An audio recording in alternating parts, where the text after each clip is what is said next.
آمینہ کے پیارے عبداللہ کے دلانے گنہگار امتیوں کے سینے سے لگانے والے آقا جناب محمد عربی رسول اللہ صلی اللہ علیہ وسلم کی بارگاہ بے کس ناز میں جی لگا کر اپنے غلامی کا سجود دے پڑھیں آواز حضرت اللہم صلی سیدنا مولانا محمد علیہ وسلم صلاۃ والسلام علیک یا رسول اللہ صلی اللہ علیہ وسلم۔ آپ حضرات بول کر سنیں گے یا خاموش ہو کر سنیں گے؟ بول کر سنیں گے تو بول کر سناؤں گا، اور خاموش ہو کر سنیں گے تو خاموش ہو کر کے سنانا۔ بول کر سنیں گے آپ حضرات انشاءاللہ۔ میرے جانے کے بعد یہ مت کہنا کہ رات میں وہ کہاں کا مولانا آیا تھا بہت کھلوا رہا تھا، پھر کبھی ملے گا تو شکایت ہوگی۔ پھر میری شکایت نہیں ہوگی بلکہ آپ کی شکایت ہوگی، کیونکہ میں اپنی بات بتا دوں تو ہوں کہ میں پلٹتا نہیں بے جان کتابوں کے برابر، میں وہ پڑھتا ہوں چہروں پہ لکھا میں وہ پڑھتا ہوں جو چہروں پہ لکھا ہوتا ہے۔ اور ہم وقت تک کہا کرتے ہیں کہ میرے مقصد سے مجھے کون ہٹا سکتا ہے؟ یہ اسیری بھی میری سنت آبائی ہے، اسی پتھروں سے چل کر جو تما سکے تو آئے۔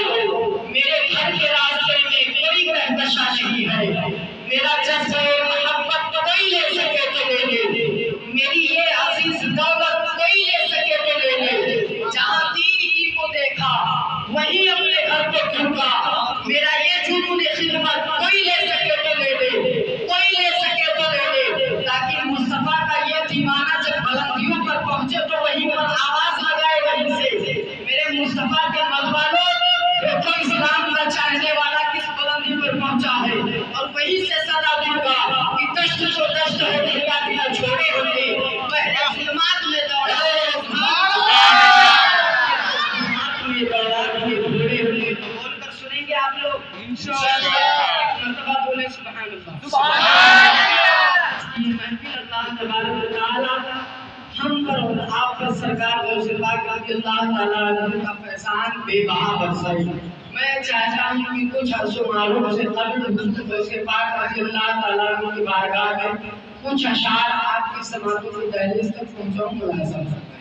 سنیں گے آپ حضرات انشاءاللہ۔ ایک مرتبہ بولے سبحان اللہ۔ سبحان اللہ۔ شیخ رب کی رحمت کا طلبگار ہوں شفیع اللہ،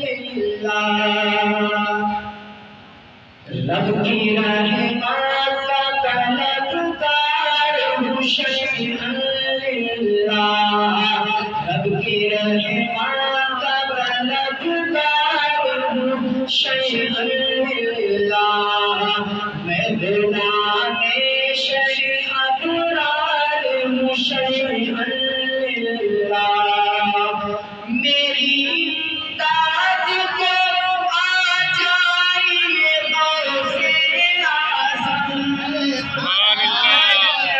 داد کو آ جائیے غوث اعظم، بے کس و مجرم لاچار ہوں شیخ اللہ، بے کس و مجرم لاچار ہوں شیخ اللہ۔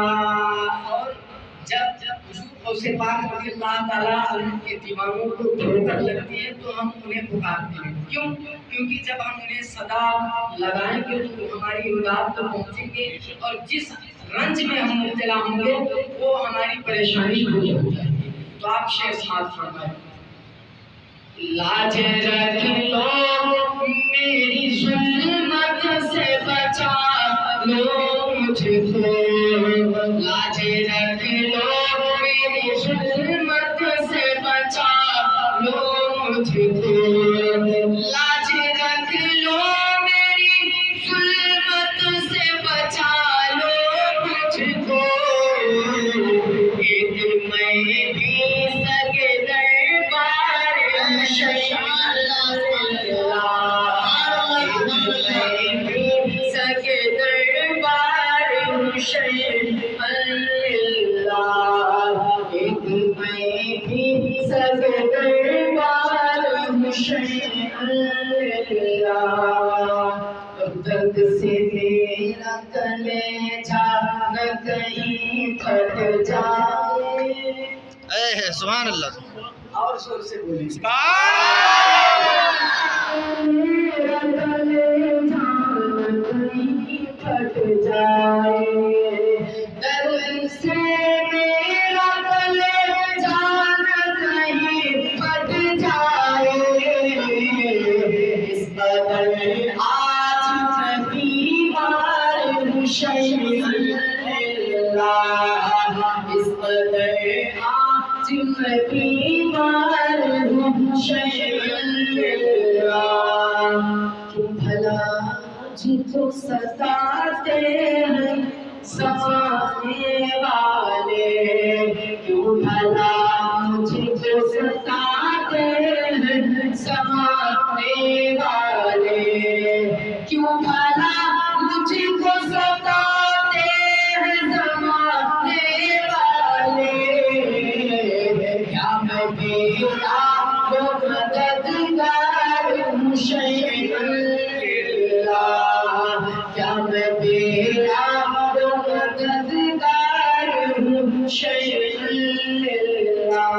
انسان جب رنج و الم میں مبتلا ہوتا ہے تو جب اسے کہیں سے بھی مدد اسے نہیں ملتی ہے تو پھر کہتا ہے اب کیا کروں, اب کہاں جاؤں.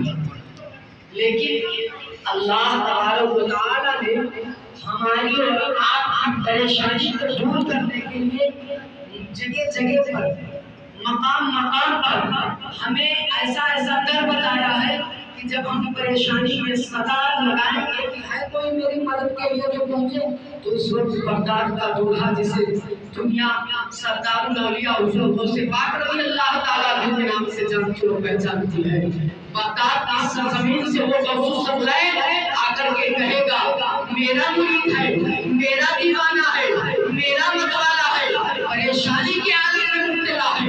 ایسا ہو ہی نہیں سکتا. کیوں کہ سرکار غوث پاک کو گوارا نہیں. سرکار غوث پاک نے بیان فرمایا کہ جو میرا مرید ہے جب تک وہ اپنے گناہوں سے توبہ نہ کر لے اسے موت نہیں آئے گی. وہ اپنے گناہوں سے توبہ نہ کر لے اسے موت نہیں آئے گی.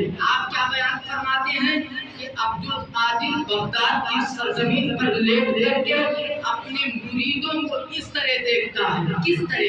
ایک زندہ مثال بتا دوں. مورخین اعظام نے بیان فرمایا ہے کہ کوئی شخص اپنی ہتھیلی پر رائی کا دانہ رکھے اور اپنی نگاہوں کے سامنے دیکھے گویا کہ جیسے اس کے سامنے موجود ہے.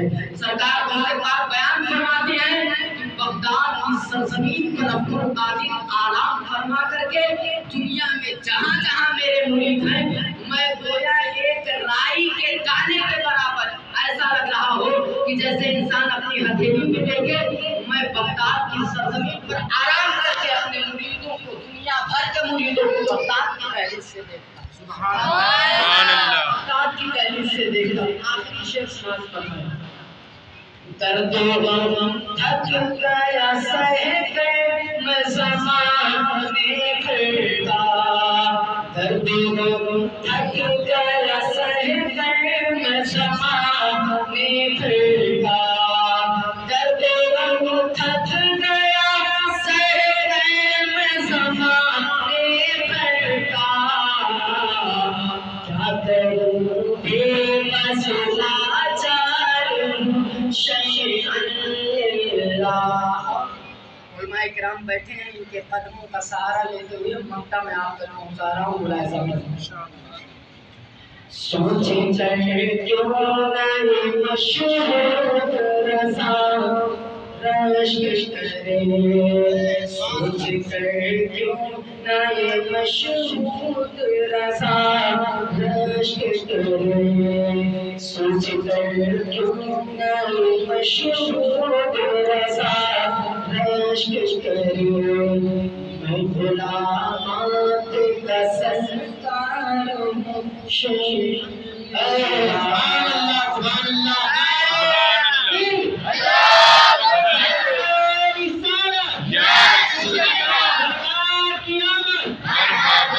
سرکار کی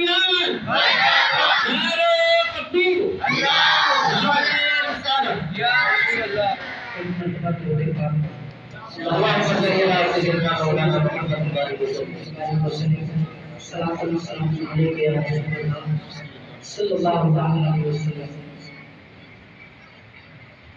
ہر شخص ہوتا ہے کسی کا غلام ہوتا ہے۔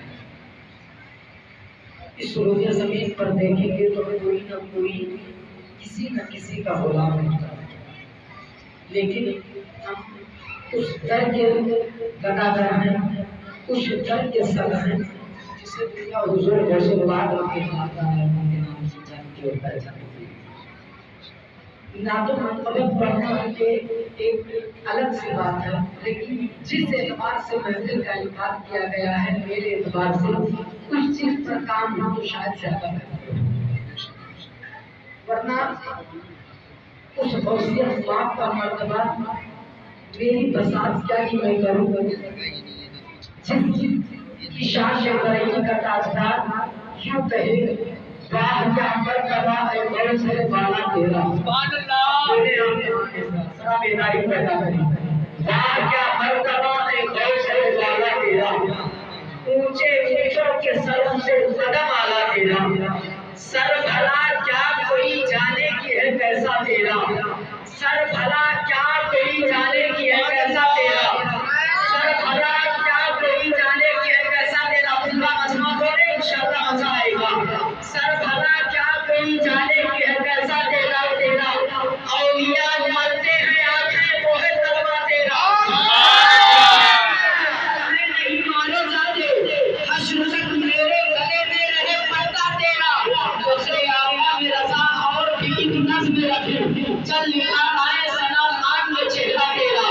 آج کس کی محفل میں ہم اور آپ بیٹھے ہیں، آج ہم کس عظیم الشان اجلاس میں بیٹھے ہوئے ہیں، آج جس بابرکت اور عظیم مرتبہ شخصیت کی محفل کو رچائی اور سجائی بسائی ہوئی ہے، وہ کوئی دنیا دار کا غلام نہیں تھا، وہ اپنے کردار و کیریکٹر کو بلند کرنے کے لیے اس آگے دین پر تشریف نہیں لایا تھا، بلکہ اللہ اور اس کے حبیب کے مشن کو آگے بڑھانے کے لیے اللہ کے کائنات نے اپنے محبوب کے طفیل حضور سرزمین پر بھیجا تھا، اور بغداد کی سرزمین پر لے کر کے اسلام کا ایسا علم لہرایا، ایسا علم لہرایا، اسلام کی سیاحت یہ دنیا کے کونے کونے میں پھیلی ہوئی ہے، اسلام کی روشنی آج دنیا کے خطے خطے میں پھیلی ہوئی ہے، وہ اسلام جس اسلام کو مٹانے کی سازش کی جا رہی تھی، جس اسلام کو مٹانے کا پلان بنایا جا رہا تھا، آج اسی مشن کو اسے پاک رضی اللہ عنہ نے اتنی بلندی پر لا کر کے چھوڑا کہ جس کا اندازہ کوئی نہیں لگا سکتا۔ پیارے ذرا آپ تاریخ کو اٹھا کر کے دیکھیں گے تو آپ کو پتا چلے گا آخر اس مذہب اسلام کا دامن اتنا وسیع ہوا تو اس بنیاد پر ہوا کہ دولت کی بنیاد پر نہیں ہوا ہے، جب وہ چراغ اور کپڑوں کی بنیاد پر نہیں ہوا ہے، اور یہ مال و منال کی بنیاد پر آگے نہیں بڑھا ہے، بلکہ اسلام کا دامن وسیع ہوا ہے تو صرف اور صرف کردار اور کیریکٹر کی بنیاد پر، اس لیے کہ کردار ہمارا عظیم الشان رہا، کردار ہمارا عظیم الشان رہا کہ جب راستے سے اللہ والے چلتے تو دیکھنے والا دیکھ کر کے کہا کرتا تھا ہمیں اسلام کے ماننے والے کا یہ کردار ہے، تو جس اسلام کے نام کا مانا یہ چل رہا ہے اس اسلام کی شان کیا ہوگی، اسی لیے تو کہنے والے نے کہا ہے جب ان کے قدم رکھ دیتے ہیں شاہان زمانہ کی جھوٹے محتاج کا جب یہ عالم ہے، محتاج کا عالم کیا ہوگا۔ سرکار سے بات رضی اللہ تعالیٰ عنہ کردار ہمارا عظیم شان تھا تو وجہ کیا تھی، اس میں حکمت کی کیا تھی، راز کیا تھا، آپ ذرا تعصب کے حیرے کو اتار کر کے اپنے ذہن کو کشادہ کرے اور مشہور رضا خان کے جملے کو اپنے ذہن میں بٹھا لے کہ سرکار سے بات رضی اللہ تعالیٰ عنہ کے والد ماجد تھے جو تندور کے پرہیزگار تھے، وہ راستے سے جا رہے تھے، اللہ اکبر، جب آپ راستے سے جا رہے تھے، جب آپ دھوپ کی شدت سے نڈھال ہو گئے تھے، دریا کے کنارے سے آپ جا رہے تھے کہ دریا میں ایک سیب بہتا ہوا آ رہا تھا، آپ اپنی دھوپ کی شدت کو مٹانے کے لیے اس سیب کو کھا لیا، کھانے کے بعد میں آج کے دل میں ایک عجب سی لگن پیدا ہوئی کہ آخر یہ کس کے بعد کا پھل ہے، بغیر اجازت کے میں نے کھا لیا ہے۔ کل بروز قیامت اگر اللہ تبارک و تعالیٰ نے مجھ سے سوال کیا کہ اے میرا بڑا بندہ ذرا تو یہ بتلا کہ جس کے بعد کا پھل تھا کیا تم نے مجھ سے اجازت طلب کی تھی، تو میں اپنے مالک حقیقی کو کیا جواب دوں گا؟ قربان جائے سرکار کو سے بات کرنے مولا تعالیٰ